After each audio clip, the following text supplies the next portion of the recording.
네, 이 시간 예레미야 49장 23절부터 39절 말씀을 교독하시겠습니다. 네, 제가 먼저 읽겠습니다. 다메섹에 대한 말씀입니다. 하맛과 아르밧과 아르밧이 수치를 당하니 이는 그들이 나쁜 소식을 들었기 때문이다. 그들이 낙심하고 쉼이 없는 바다처럼 괴로워한다. 다메섹이 기력을 잃어 도망가려고 돌이키니 두려움이 그를 사로잡았다. 해산한 여자처럼 걱정과 고통이 그를 붙잡았다. 내가 기뻐하는 성읍, 칭송받던 성읍이 왜 벌어졌느냐? 그러므로 그의 젊은이들이 광장에서 쓰러질 것이고 그날에 그의 모든 군사들이 멸망할 것이다. 만군의 여호와의 말이다. 내가 다메섹 성벽에 불을 지을 것이다. 그 불이 베나닷의 성체들을 삼킬 것이다. 바벨론 왕 느부갓네살이 공격한 게달과 하솔의 왕국들에 관해 여호와께서 이렇게 말씀하셨다. 일어나 게달로 올라가 동쪽 지방의 사람들을 멸망시키라. 저들이 그들의 장막과 그들의 양떼를 빼앗고 그들의 휘장과 그들의 모든 그릇들과 그들의 낙타들을 차지할 것이다. 사람들이 그들에게 사방에 공포가 있다 하고 외칠 것이다. 여호와의 말이다. 멀리 도망가라. 깊은 곳에 머무르라. 하솔에 사는 사람들아. 바벨론 왕 느부갓네살이 너를 대적해서 계획을 세웠다. 너를 대적해서 계략을 생각해냈다.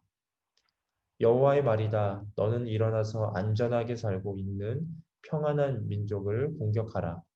성문도 없고 빗장도 없이 홀로 거주하는 민족을 공격하라. 그들의 낙타들이 약탈물이 될 것이고 그들의 가축의 큰 무리는 전리품이 될 것이다. 내가 먼 곳에 있는 사람들을 바람에 흩어버리고 그들 위에 사방에서 재앙을 불러올 것이다. 여호와의 말이다. 하솔이 자칼의 소굴이 돼 영원히 폐허가 될 것이니 그곳에 아무도 살지 않을 것이다. 그곳에 어떤 사람의 아들도 살지 않을 것이다. 유다 왕 시드기야 통치 초기에 엘람에 대해 여호와의 말씀이 예언자 예레미야에게 임해 말씀하셨습니다. 만군의 여호와께서 이렇게 말씀하셨다. 보라, 엘람의 힘의 근원인 활을 내가 꺾을 것이다. 내가 하늘 사방에서 나온 사방의 바람을 엘람에 보내 그들을 사방으로 흩어버릴 것이다. 엘람에서 쫓겨난 사람이 가지 않을 나라가 없을 것이다. 여호와의 말이다. 그들의 적들 앞에서 그들의 목숨을 찾는 사람들 앞에서 내가 엘람을 놀라게 할 것이다. 내가 그들 위에 재앙을 내 맹렬한 진노를 내릴 것이다. 내가 그들에게 칼을 보내 그들을 삼킬 것이다. 내가 엘람의 내부자를 두고 그곳에서 왕과 그의 관료들을 멸망시킬 것이다. 여호와의 말이다. 다 같이 읽겠습니다. 그러나 내가 마지막 날에 엘람의 포로를 다시 돌아오게 할 것이다. 여호와의 말이다. 아멘. 네, 오늘 본문은 시리아와 또 아라비아의 유목민들 그리고 이란, 요즘 이제 현대로 치면요, 그쪽에 살던 즉 이스라엘 주변 민족들에 대한 하나님의 예언의 말씀이죠. 그들은 대체적으로 고대 문명을 이제 형성하면서 옛날부터 굉장히 풍부한 또 풍요로운 그런 삶을 살았던 민족들이죠. 시리아는 이제 티그리스 강이 흐르고 있고 또 이란도 이제 예, 굉장히 그 풍요로운 그 비옥한 이제 땅을 가지고 있는 그러한 이제 민족들입니다. 몇 년 전에 저희 권사회에서 권사님들과 함께 이란에 간 적이 있습니다.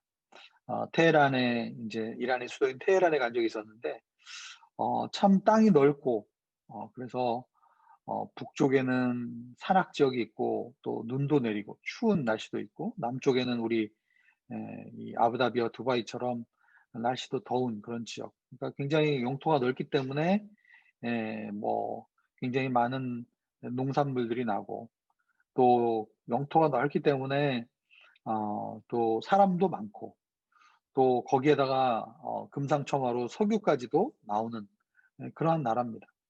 그러니까 그런 생각이 들더라고요. 이란이 못 살기가 쉽지 않다. 예. 환경이 너무 좋고 또 인구도 많고 사람들도 참 좋은 사람들인데 이란이 어떻게 이렇게 못 살게 됐을까? 테헤란 수도 테헤란에 가 보면요. 대구처럼 이렇게 분지로 돼 있는데 이 테헤란이라는 도시가 참 어마어마하게 매연이 심합니다. 매연이 이렇게 가시질 않고 계속 그 매연이 거기에 머물러 있습니다.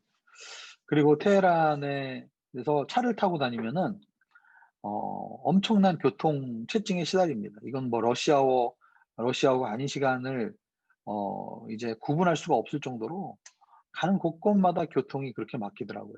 네. 예전에 우리 월드컵 그 대표팀이 이란에 가서 원정 경기를 했다 하면 항상 그 죽음의 뭐 원정 경기를 오지 않았습니까? 맨날 연습장에 뭐 가는 거리도 뭐 2시간씩 막 차가 막혀서 못 갔다 뭐 이게 이란 사람들이 우리 대표팀 선수들을 경기를 못하게 막는 게 아니라 이 테헤란이라는 도시 자체가 진짜 차가 많이 막히는 그러한 도시라는 것을 제가 그때 가서 실제로 경험을 했습니다.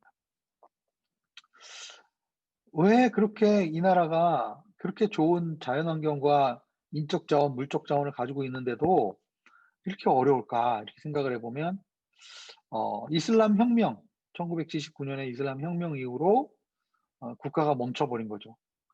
예, 이슬람의 어떤 그 신조대로 모든 국가의 체제를 바꿔버린 이후로 사람들이 열심히 노력하려고 하지도 않고 모든 것을 인샬라에 맡기고 그리고 국가 체제는 후퇴하고 이러한 모습을 보이게 됐습니다. 결국은 이란을 방문하면서 느낀 것은 그 땅의 환경보다 중요한 것은 그 땅의 사람들이다. 어떤 사람들이 그 땅에서 살아가고 있느냐가 어떤 환경인가 보다도 중요하다. 그죠? 우리 대한민국 같은 경우는 그죠? 지하 자원, 뭐 부전 자원도 없고 정말 환경적으로는 뭐 좋지 않은 그런 곳이라고 볼 수 있지 않습니까? 그런데도 불구하고 사람이 참 중요하다. 결국은 그 땅에 어떤 사람들이 살아가고 있느냐. 또 그리고 또 그 땅에 사람들이 하나님과 어떤 관계를 맺고 있느냐. 이것도 굉장히 중요하다라고 생각을 해볼 수가 있습니다. 오늘 본문 23절에서 27절에 보면은 이제 다메섹에 대한 하나님의 말씀 그리고 다메섹 위에 보면 이 아람이라는 나라의 하맛과 아르밧이라는 그러한 곳에 대한 하나님의 말씀이 나와 있습니다. 이 아람이라는 나라는 이 이스라엘의 역사 가운데 특히 북이스라엘과 남유다로 나눠져 있을 때 북이스라엘과 이제 국경을 접하고 있었죠. 그래서 남유다는 사실은 아람과 직접 이렇게 마주칠 경우가 별로 없었습니다. 어쨌든 이 북이스라엘과 계속 갈등 관계에 있었던 이 아람은 이제 수도가 여기 나온 것처럼 다메섹이었죠. 우리가 요즘으로 치면 시리아의 수도인 다마스커스입니다. 이 다메섹은 뭐라고 얘기했습니까? 25절에 보면 내가 기뻐하는 성읍이고 칭송받던 성읍이다. 이렇게 얘기합니다. 개역 성경에 보면은 기쁨의 성읍, 즐거운 곳이라고 불렸던 그러한 곳이었다라는 것이죠. 왜 그랬을까요? 어, 왜냐하면 오늘 본문에 보면은 27절에 보면 다메섹 성벽에 불을 지를 것이고 베나닷의 성체를 내가 불사를 것이다.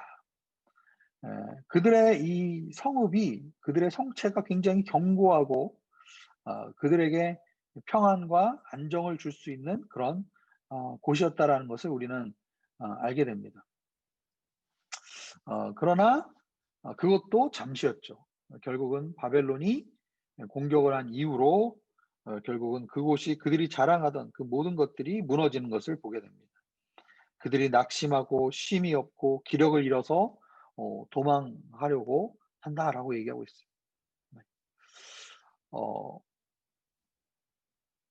결국은 그들도 다른 성경에 보면 이사야를 보면은 바벨론의 공격을 할 때 이 다메섹도 남유다의 공격에 가담했다라는 기록이 나옵니다.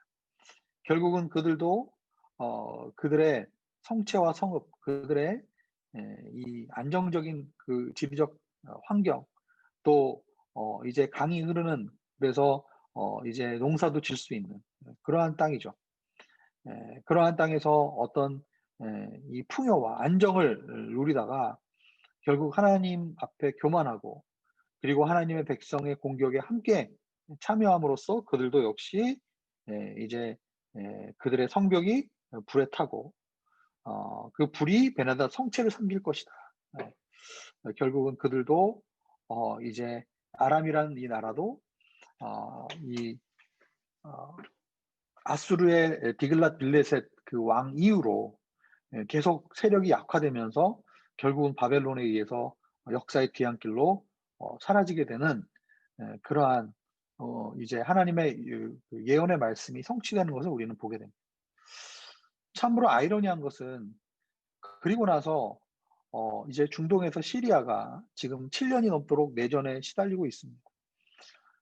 시리아는 사실은 중동에서 몇 안 되는 자급자족을 할 수 있는 나라예요.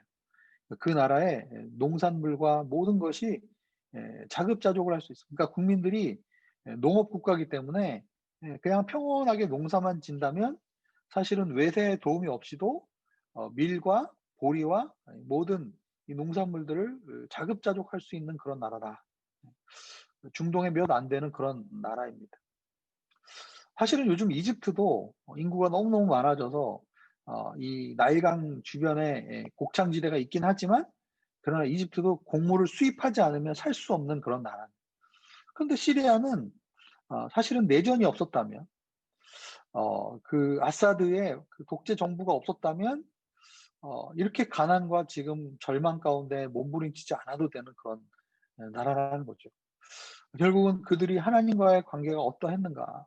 그 지도자들이 결국은 정말 하나님 앞에 두렵지 않게 잘 선정을 베풀었다면 사실은 시리아는 중동에서 잘 살 수 있는 그런 민족인데, 지금도 그 아랍 민족의 그 모습이 지금 이 시리아의 중동에서도 아직도 보이고 있다는 것을 우리는 보게 되죠. 오늘 본문의 28절에서 33절에 보면은 게달과 하솔이 나옵니다.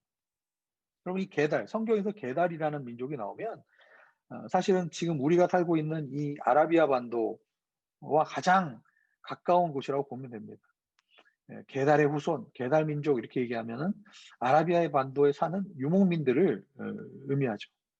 하솔이라는 민족도 갈릴리 북쪽 지역에 있던 유목민이었다라고 기록에 나와 있습니다. 이들의 특징은 무엇이었습니까? 이들은 유목민이었어요. 광야에서 이제 양과 염소와 또 낙타를 치는 그런 사람들이었죠. 그들은 원래 사실은 평안하게 안전하게 살았어요. 평안한 민족이다. 안전하게 살고 있는 민족이다. 31절에 보면요. 성문도 없고 빗장도 없고 홀로 거주하는 민족이었습니다. 유목민들이었기 때문에 사실은 광야 지역에 살았기 때문에 사람들이 공격을 해올 일이 별로 없었어요. 그래서 상대적으로 평온함과 평안한 가운데 양들과 염소와 낙타를 키워서 그 염소와 낙타를 주변 민족들에게 이제 팔았습니다.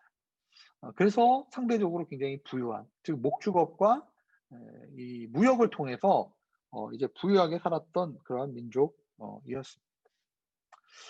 저희 성도님 중에 예전에 한번 저한테 간증하신 분이 있는데, 아라인에 있는 현지인을 알게 돼서 이제 초대를 받아서 아라인에 그 한번 놀러를 간 적이 있는데, 그 현지인이 낙타를 어마어마하게 키우더라는 거예요. 그래서 그 낙타를 이제 키우는 사람 얘기를 들어보니까 낙타 한 마리에 엄청난 금액을 쳐준다는 거죠. 그러니까 낙타가 그 집에 수십 마리가 있다는 건 그 사람이 엄청나게 부가 많다라는 것을 상징한다라고 이야기를 들었습니다.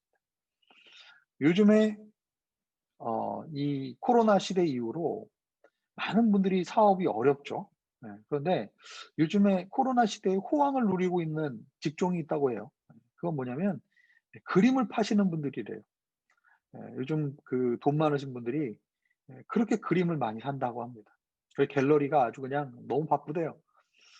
왜냐하면 이제 이 통화의 가치가 돈을 믿을 수가 없는 거죠. 그래서 실물에다가 투자를 하는 거예요. 그림을 사거나 또 금을 사들이는 사람도 많다는 거죠. 이제 이렇게 그러한 그들이 누리고 있었던 그러한 변치 않는 그들에게 평안을 계속적으로 공급해 줄 수 있는 그 낙타도 결국은 바벨론에 의해서 약탈물이 될 수도 있고 빼앗길 수도 있다라는 것을 이야기를 하고 있습니다. 마지막으로 34절에서 39절에 보면은 엘람이라는 이제 민족에 대해서 얘기합니다. 이 엘람은 이스라엘과 가장 사실은 이스라엘 입장에서 보면 땅끝이라고 볼 수도 있죠. 바벨론 동쪽에 있는 그러한 민족입니다. 그들의 특징은 여기 보면 활이 꺾일 것이다. 이렇게 얘기합니다. 이들이 굉장히 활을 잘 사용했던 것 같아요. 우리 대한민국도 우리 옛날에 한민족도 이제 화살을 잘 쏘았던 민족으로 알려져 있지 않습니까? 그만큼 손재주도 좋고 그리고 전쟁에 강한 그러한 민족이었다는 것을 알게 됩니다. 그러나 역사의 기록에 보면 이 엘람도 바벨론의 동쪽에 있으면서 바벨론이 이제 유다를 정벌할 때 함께 참여했고 결국은 그들은 하나님의 진노 가운데서 맹렬한 심판 가운데 있게 될 것이다. 그러나 이 오늘 본문에 보면은 이 하나님의 심판 가운데 있는 민족들도 결국은 나중에 주님의 회복과 주님의 다스리심 가운데 주님의 구원을 이제 경험하게 됩니다. 이사야 60장 7절에 보면은 게달의 모든 양떼가 내게로 모이며 느바요의 수장들을 내가 제물로 쓸 것이다. 내가 그들을 내 제단 위에 제물로 기쁘게 받을 것이다 라고 얘기하고 있어요. 즉 게달의 민족들도 나중에 여호와께 다시 돌아오게 될 것이고 그리고 그들의 양떼 그들이 키우던 그 양떼를 주님께로 바치게 되는 그런 일들이 있을 것이다 라는 예언을 우리는 이사야 60장을 통해서 발견할 수 있습니다. 엘람도 마찬가지입니다. 오늘 보면 39절에 보면 내가 마지막 날에 엘람의 포로를 다시 돌아오게 할 것이다. 이 모든 열방의 민족들이 주님의 다스리심 가운데 있게 될 것이며 주님이 결국 그들을 회복시키시고 다시 돌이키실 거라는 약속을 우리에게 허락하십니다. 오늘 본문을 우리가 생각하면서 함께 기도하도록 하겠습니다.